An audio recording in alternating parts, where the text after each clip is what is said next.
विद्यार्थी मित्रांनो, आज आपण बघणार आहोत स्वाध्याय 8.2 प्रश्न नंबर 1. हा गुणाकार पुढीलपैकी कोणत्या पदावली इतका आहे? मित्रांनो, आपल्याला दोन पूर्णांकयुक्त अपूर्णांक दिलेले आहेत, त्यांचा आपल्याला गुणाकार करायचा आहे. आलेला गुणाकार कोणत्या पदावली इतका आहे? म्हणजे पर्याय क्रमांक ए, बी, सी आणि डी कोणत्या पर्याया एवढा तो गुणाकार आहे ते आपल्याला ओळखायचं आहे. तर मित्रांनो, आपण सुरुवातीला आपल्याला दिलेलं उदाहरण सोडवणार आहोत. म्हणजे दोन पूर्णांकयुक्त अपूर्णांकांचा आपल्याला गुणाकार करायचा. बघा आता 1.2/7 गुणिले 1.3/7. तर मित्रांनो, सुरुवातीला 7 आणि 1 चा होतो गुणाकार. त्यामध्ये आपण हे 2 मिळवणार, अंशस्थानचे 2 मिळवणार आणि छेदस्थानी 7. म्हणजे 7 गुणिले 1 अधिक 2 आणि छेदस्थानी 7. त्यानंतर पुढे गुणिले 7 गुणिले 1 अधिक 3 आणि छेदस्थानी 7. बघा 7 गुणिले 1 अधिक 3 आणि छेदस्थानी 7. तर मित्रांनो, हे मी गणित समोर असं पुढच्या स्टेपमध्ये सोडवत आहे. बघा आता 7 गुणिले 1 7 1 7. 7 मध्ये 2 मिळवले 9 आणि छेद 7. 9 छेद 7.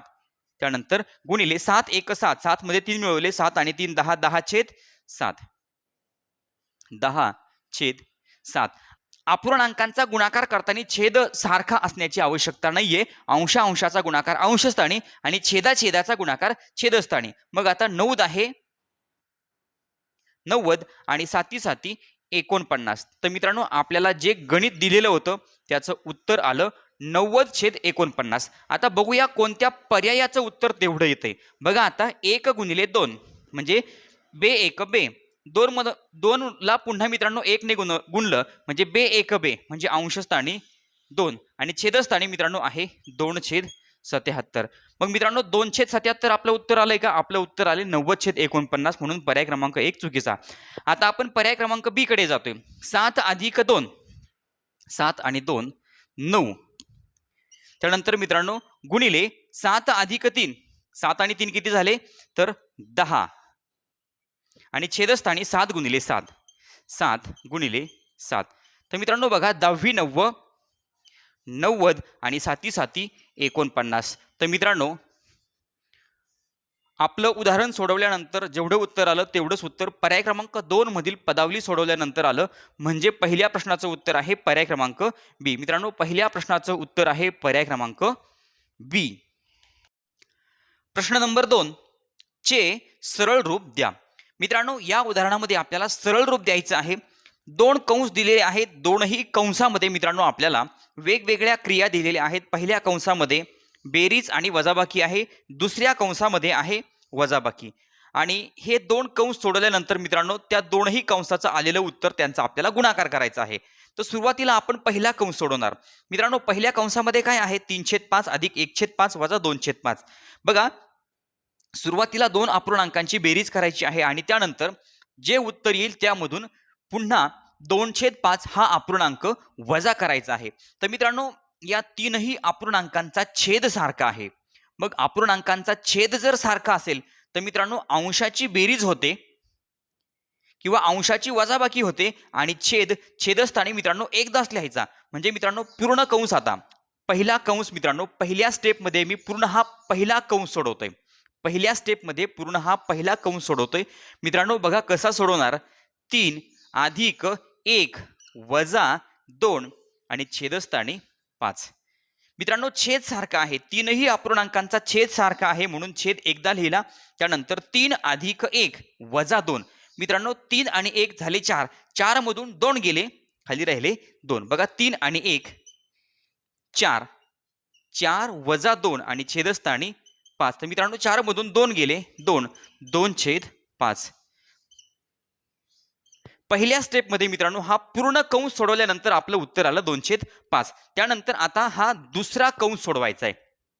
बघा 36/45 वजा 2/5. मित्रांनो या ठिकाणी काय होते? 36/45 हा जो अपूर्णांक आहे त्याला आपण संक्षिप्त रूप देऊ शकतो. संक्षिप्त रूप कसं द्यायचं? बघा 9 चौक 36. मित्रांनो बघा 9 चौक 36 आणि 9 5/45 म्हणजे 4/5 आणि वजा 2/5. आता आपल्याला या दोन अपूर्णांकांची वजाबाकी करायची आहे. छेद सारखा आहे, मग फक्त अंशाची वजाबाकी होते. म्हणजे 4 - 2 आणि छेदस्थानी 5. छेदस्थानी मित्रांनो फक्त एकदाच लिहायचा, फक्त अंशाची वजाबाकी करायची. 4 मधून 2 गेले 2 आणि 2/5. मित्रांनो दुसरा कंस सोडवल्यानंतर आपल्याला उत्तर मिळालं 2/5. आता मित्रांनो काय करायचे, पहिल्या कंसाचं उत्तर आणि दुसऱ्या कंसाचं उत्तर यांचा करायचा आपल्याला गुणाकार. म्हणजे 2/5 गुणिले 2/5. मित्रांनो दोन अपूर्णांकांच्या गुणाकारामध्ये अंशाचा गुणाकार अंशस्थानी आणि छेदाचा गुणाकार छेदस्थानी. म्हणजे 2 गुणिले 2 आणि छेदस्थानी 5 गुणिले 5. 2 दुणे 4 आणि 5 5 25. आपल्याला उत्तर मिळालं 4/25. म्हणजेच दुसऱ्या प्रश्नाचं उत्तर पर्याय क्रमांक बी 4/25. प्रश्न नंबर 3. एखाद्या दिलेल्या अपूर्णांकात एकच नैसर्गिक संख्या अंशामध्ये आणि छेदामध्ये मिळवली तर तयार होणारा नवीन अपूर्णांक पर्याय क्रमांक ए पहिल्यासारखाच असतो, पर्याय क्रमांक बी मूळ अपूर्णांकापेक्षा लहान असतो, पर्याय क्रमांक सी मूळ अपूर्णांकापेक्षा मोठा असतो आणि पर्याय क्रमांक डी मूळ अपूर्णांकापेक्षा मोठा वा लहान असू शकेल. मित्रांनो एक अपूर्णांक घ्यायचा, त्या अपूर्णांकाच्या अंशामध्ये आणि छेदामध्ये एक नैसर्गिक संख्या मिळवायची. तर तयार झालेला नवीन अपूर्णांक हा मूळ अपूर्णांकापेक्षा मोठा असेल का लहान असेल मित्रांनो ते आपल्याला शोधून काढायचे. आपण एक उदाहरण घेतलं 1/2. आता 1/2 या अपूर्णांकाच्या अंशामध्ये आपण 1 मिळवला आणि छेदामध्ये सुद्धा 1 मिळवला. मग नवीन अपूर्णांक तयार झाला 2/3. आता मित्रांनो मूळ अपूर्णांक आहे 1/2, नवीन अपूर्णांक आहे 2/3. यांच्यामध्ये मोठा अपूर्णांक कोणता आणि लहान अपूर्णांक कोणता?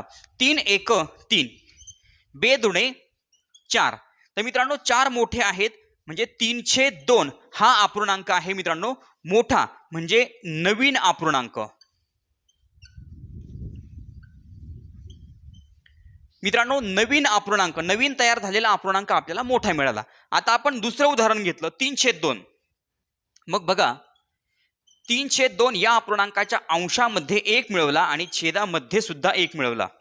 मग मित्रांनो नवीन कोणता अपूर्णांक तयार होईल? तर 4/3. आता आपला मूळ अपूर्णांक कोणता आहे? मूळ अपूर्णांक आहे 3/2 आणि नवीन अपूर्णांक आहे 4/3. मित्रांनो आता मूळ अपूर्णांक आणि नवीन अपूर्णांक यांची आपण तुलना करणार. 3 त्रिक 9 आणि 2 चौक 8. तर मित्रांनो 9 मोठे आहे म्हणजे 3/2 मोठा आणि 3/4 4/3 लहान. म्हणजे मित्रांनो नवीन अपूर्णांक लहान आहे. या उदाहरणामध्ये नवीन अपूर्णांक लहान आहे. म्हणजे मित्रांनो आपल्याला एक गोष्ट लक्षात आलेली असेल, पहिल्या उदाहरणामध्ये अंशामध्ये आणि छेदामध्ये आपण एकच नैसर्गिक संख्या मिळवल्यानंतर नवीन अपूर्णांक मोठा मिळाला आणि दुसऱ्या उदाहरणामध्ये अंशामध्ये आणि छेदामध्ये एक नैसर्गिक संख्या आपण मिळवली. तर मित्रांनो तयार झालेला नवीन अपूर्णांक या ठिकाणी लहान आहे. म्हणजे यावरून आपण एक सांगू शकतो, अपूर्णांकाच्या किमतीवर मूळ अंश व छेद यांचे नाते अवलंबून असते. मित्रांनो अपूर्णांकाच्या किमतीवर मूळ अंश आणि छेद यांचे नाते अवलंबून असते. म्हणजे मित्रांनो आपलं उत्तर आहे पर्याय क्रमांक डी. म्हणजे मूळ अपूर्णांकापेक्षा मोठा वा लहान असू शकेल. म्हणजे मित्रांनो अपूर्णांकाच्या अंशामध्ये आणि छेदामध्ये एक नैसर्गिक संख्या मिळवल्यानंतर तयार होणारा नवीन अपूर्णांक मूळ अपूर्णांकापेक्षा लहान असू शकतो किंवा मोठा असू शकतो. म्हणून उत्तर पर्याय क्रमांक डी. उदाहरण नंबर 4 ची किंमत किती होईल? मित्रांनो हे उदाहरण सोडवल्यानंतर आपलं उत्तर किती येणार आहे ते आपल्याला मित्रांनो शोधायचं आहे. बघा पहिल्या कंसामध्ये 2 पूर्णांकयुक्त अपूर्णांकांची बेरीज आहे आणि दुसऱ्या कंसामध्ये 2 पूर्णांकयुक्त अपूर्णांकांची मित्रांनो वजाबाकी आहे. आपण सुरुवातीला मित्रांनो हा पहिला कंस सोडवूया, त्यानंतर दुसरा कंस सोडवणार. बघा आता पहिला कंस सोडवल्यानंतर मित्रांनो पहिल्या कंसामध्ये पूर्णांकयुक्त अपूर्णांक दिलेला आहे. आपल्याला बेरीज करायची आहे. सुरुवातीला अंशाधिक अपूर्णांकामध्ये रूपांतर करावं लागेल. म्हणजे 2 × 4 2 चौक 8 8 + 1 9 म्हणजे 9/2 अधिक 2 दुणे 4 4 आणि 1 5 म्हणजे 5/2. मित्रांनो हे लक्षात आलेलं असेल 2चा आणि 4चा करायचा गुणाकार आणि अंशस्थानचा 1 मिळवायचा म्हणजे बेचोक 8, 8 अधिक 1 9 म्हणजे आणि छेदस्थानी 2 9/2. त्यानंतर बे दुने 4, 4 आणि 1 5, 5/2. मित्रांनो आता आपण हे पूर्ण पहिला कंस सोडून घेऊया. आता छेद सारखा आहे, छेद सारखा असल्या दोन अपूर्णांकांचा छेद सारखा असल्यानंतर बेरीज करताना मित्रांनो फक्त अंशाची बेरीज होते म्हणजे 9 अधिक 5 आणि छेदस्थानी 2. 9 आणि 5 14 आणि छेदस्थानी 2. तर मित्रांनो पहिला कंस सोडवल्यानंतर आपल्याला उत्तर मिळालं 14/2. आता आपण सोडवणार हा दुसरा कंस. मित्रांनो दुसऱ्या कंसामध्ये आपल्याला दोन पूर्णांकयुक्त अपूर्णांकांची वजाबाकी करायची. आता बेचोक 8, 8 अधिक 1 9 म्हणजे 9/2 वजा बे दुने 4, 4 आणि 1 5, 5/2. मित्रांनो बघा बेचोक 8, 8 अधिक 1 9 9/2 वजा बे दुने 4, 4 आणि 1 5, 5/2. आता मित्रांनो पुन्हा दोन अपूर्णांकांचा छेद सारखा आहे, आपल्याला वजाबाकी करायची, फक्त अंशाची वजाबाकी होणार. 9 वजा 5 आणि छेदस्थानी 2. 9 मधून 5 गेले, खाली राहिले 4, 4/2. तर मित्रांनो आता 14/2 गुणिले मित्रांनो बघा हे दोन कंस सोडवल्यानंतर जे उत्तर येतं त्याचा आपल्याला गुणाकार करायचा आहे गुणिले 4/2. मग आता मित्रांनो आता बघा दोन अपूर्णांकांचा गुणाकार करताना अंशाचा गुणाकार अंशस्थानी आणि छेदाचा गुणाकार छेदस्थानी म्हणजे 14 गुणिले 4 आणि छेदस्थानी 2 गुणिले 2. मित्रांनो 14 चोक 56 आणि बे दुणे 4. आता 56/4 असं उत्तर आहे का? तर मित्रांनो चौथ्या प्रश्नामध्ये 56/4 असं उत्तर नाहीये. मग मित्रांनो बघा 4 1 4 4 1 4 बाकी उरली 1 आणि 4 चोक 16 14/1 म्हणजेच मित्रांनो आपल्याला उत्तर मिळालं 14. 14 उत्तर आहे प्रश्न नंबर 4. उत्तर आहे पर्याय क्रमांक सी 14.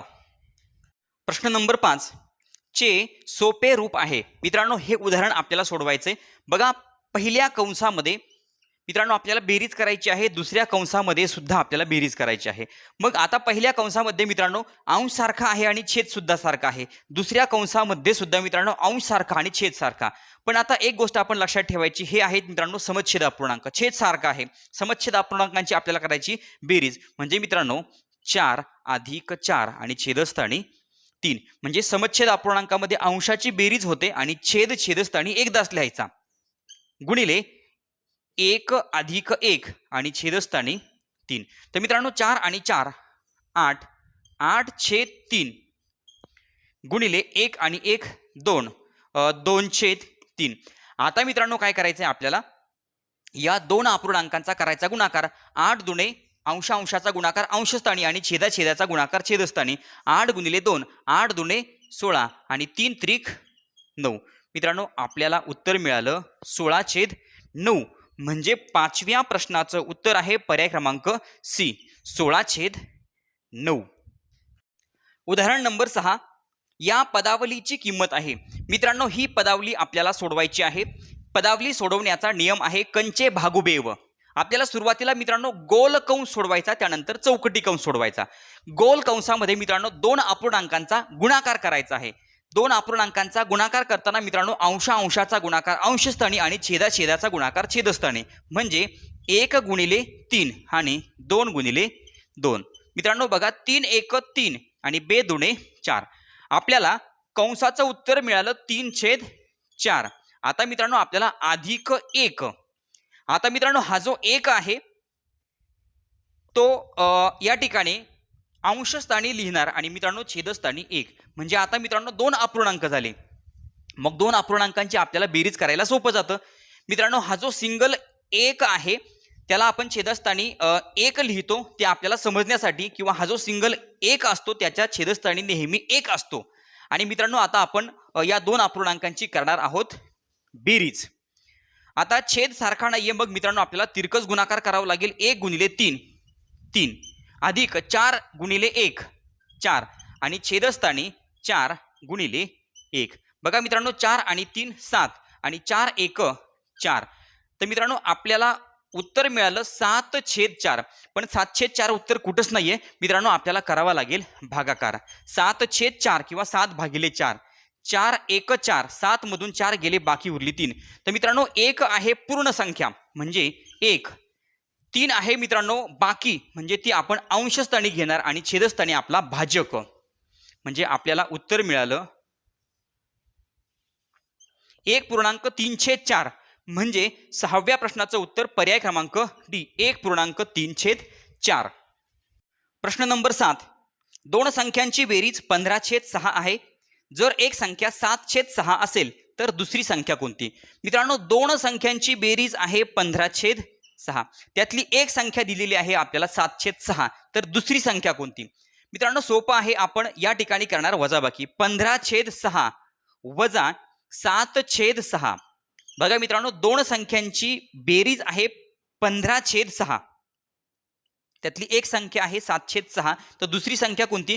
मित्रांनो आपण वजाबाकी करतोय. 15/6 वजा 7/6 आपल्याला दुसरी संख्या मिळेल. आता दोन अपूर्णांकांची वजाबाकी करायची आहे, छेद सारखा आहे.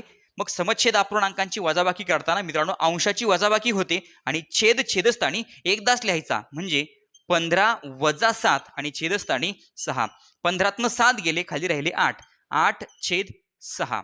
तर मित्रांनो असं उत्तर आहे का? असं उत्तर मित्रांनो आपल्याला दिसत नाही. 8/6 उत्तर नाहीये. मग याला आपण संक्षिप्त रूप देणार. संक्षिप्त रूप कसं द्यायचं? 2चा भाग जातो, बे चोक 8 आणि बे त्रिक 6. 4/3. म्हणजे 7व्या प्रश्नाचं उत्तर पर्याय क्रमांक ए 4/3. विद्यार्थी मित्रांनो या ठिकाणी स्वाध्याय नंबर 8.2 या ठिकाणी संपला. त्यानंतर पुढचा स्वाध्याय आपण पुढच्या व्हिडिओमध्ये बघणार आहोत. चॅनलवर नवीन असाल तर चॅनल सबस्क्राईब करा. व्हिडिओ आवडला तर लाईक करा, कमेंट करून कळवा आणि आपल्या मित्रांना, आपल्या मैत्रिणींना व्हिडिओ शेअर करायला विसरू नका. धन्यवाद.